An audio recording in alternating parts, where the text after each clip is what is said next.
This is Susan Luchas with debugyourhealth.com. The topic for today is how to give a child an enema. I'm going to talk about how to get them mentally prepared for an enema, how to get them excited about an enema, what to put in the enema, what equipment you need for the enema, giving the enema, what to do if the child can't hold it, how to clean it up, and then a quick review of other enema system and support groups. There are no naked children in this video, no children in this video, no naked people in this video. I'm just going to talk about how to give a child an enema. I gave my children enemas when they were first 3 years old and 6 years old. There was very little information out there about how to do it, how to get them excited about it, the mental part, the physical part, the equipment. I initially gave them enemas because of parasites. I knew they had parasites. I was suspicious they had worms, and I had read that the best way to get worms out whole is to give an enema. This is important because once you start breaking up worms with parasite medications, when the worms die, they release all their bacteria, viruses, heavy metals, toxins into the human body. So you really want to get worms out whole if you can. I learned this all in hindsight. Now I can say this, and I'm so glad we did enemas before we started parasite medications. Clearing up parasites was a huge step forward in my children's health and also in my health and my husband's health as well. So I'm really glad I did it. It was scary, it was difficult, it was hard. I went through a huge learning curve, but hopefully this video will help give you tips and all my lessons learned so that you can be successful the first time. There's also an article, How to Give a Child an Enema. In the notes of this video, I have a link to the article as well, which has pictures and more explanations. In this video, I'm just going to go over a quick outline. I've got a cheat sheet here so I don't forget anything.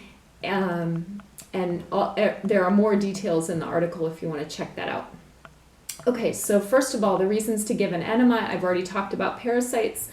The other reason is for detox and chelation. If you're trying to get rid of heavy metals, get rid of toxins, enemas can be wonderful.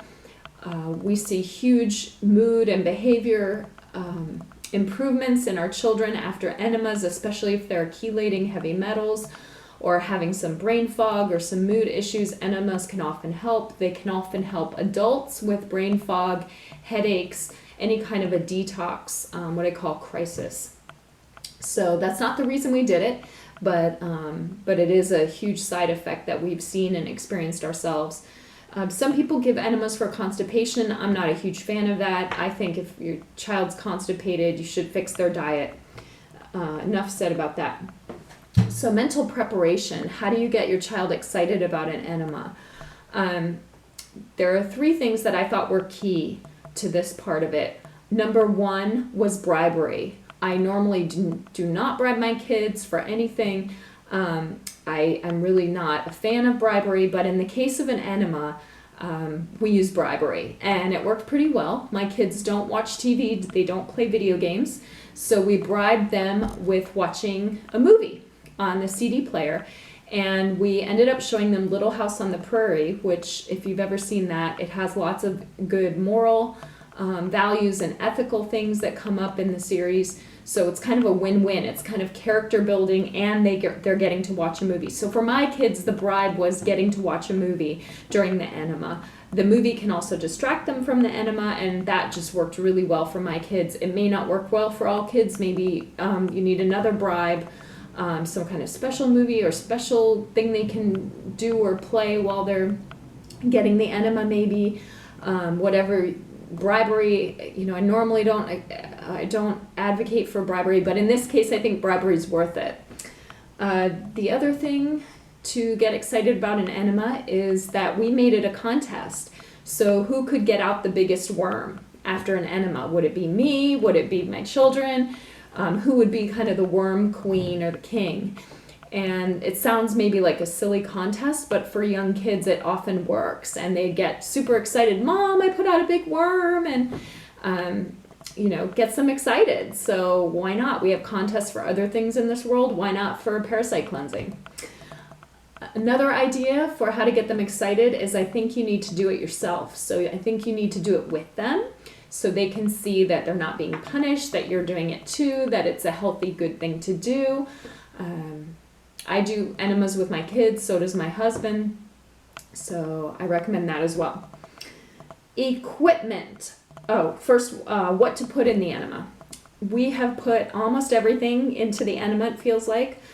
I think water, there's nothing wrong with just plain old water or water with a pinch of salt in it. I think for worms and parasites and even detox, that does just as well as anything else.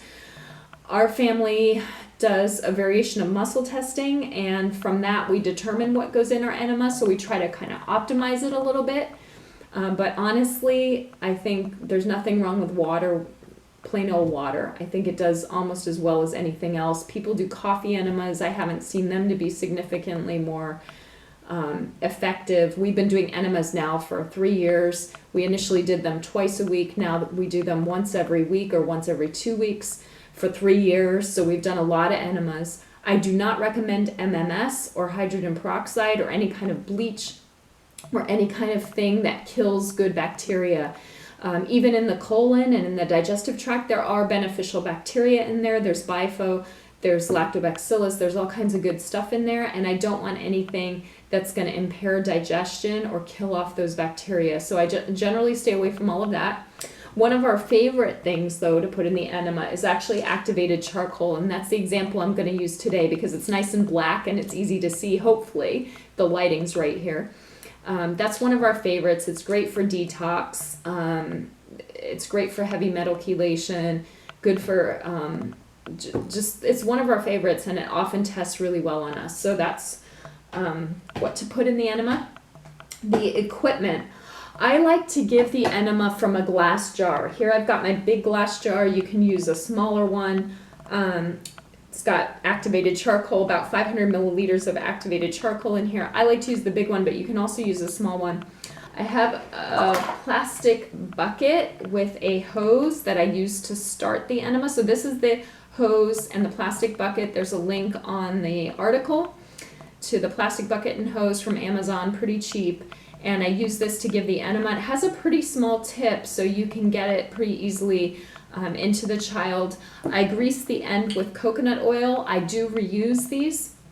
And I also grease, at least initially, the anus of the child or of the person with coconut oil as well. It just helps with insertion, helps get it in a bit better. I also have a towel that I usually put on the bathroom floor. Sometimes I also put a towel on top when we're administering the enema. I use 91% alcohol to clean the tubing and to clean the glass jar and the plastic bucket. Those are the essential items here.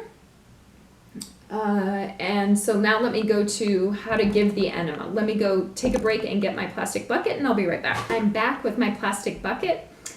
So to start the enema, what I do is I put the hose on the plastic bucket. I turn the end of the hose off, which means the whole, the tube is clamped, so nothing can come out.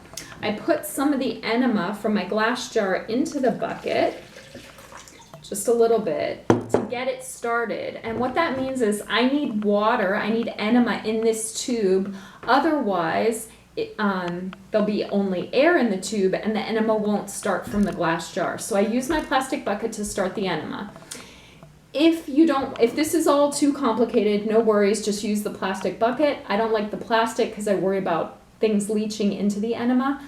But if this is your first time, you may just want to go with this, pour the whole enema in and use the plastic bucket. I think that's fine too. So I'm going to stand up here and hold the bucket up so there's gravity helping the water come through. I'm going to leak the water back into the original enema until the tube is full. Then I close it off.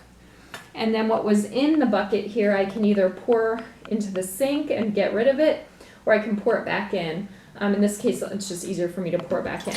So I closed off the tube. Now I have the tube filled with water, By the way, I forgot to mention, the water should be the temperature of your skin. So if I put my finger in the water, it should feel about exactly the same temperature as my finger or just slightly warmer. That seems to be the optimal temperature. So I wash my hands real good. I make the enema. I put some hot water. I put some cold water. I put my activated charcoal in this case. And then I put my finger in to see if it's about the same temperature as my finger. Okay, so now that I've got this, I've greased the end already, and I've greased the end of the anus. And what I do is I put the end of the tube in the jar. I put the jar up on a step stool that I have in my bathroom. I put the towel down on the bathroom floor. I lay down on the bathroom floor, and then I insert this in the anus. And it's important that the glass jar has to be higher than the anus because gravity brings the fluid down and in. And what I find is the higher I lift the glass jar, the more pressure I have on the enema going in. So sometimes, depending on how well I've excreted before the enema, sometimes the glass jar can be pretty low, and other times it has to be pretty high to get the water to go in. What I do if I feel like I have to excrete, or if the child has to excrete during the enema, is that I stop it, I close it off, I stop, I let them excrete and get everything out, and then I start again. So then I do the enema again and hope that they can hold it.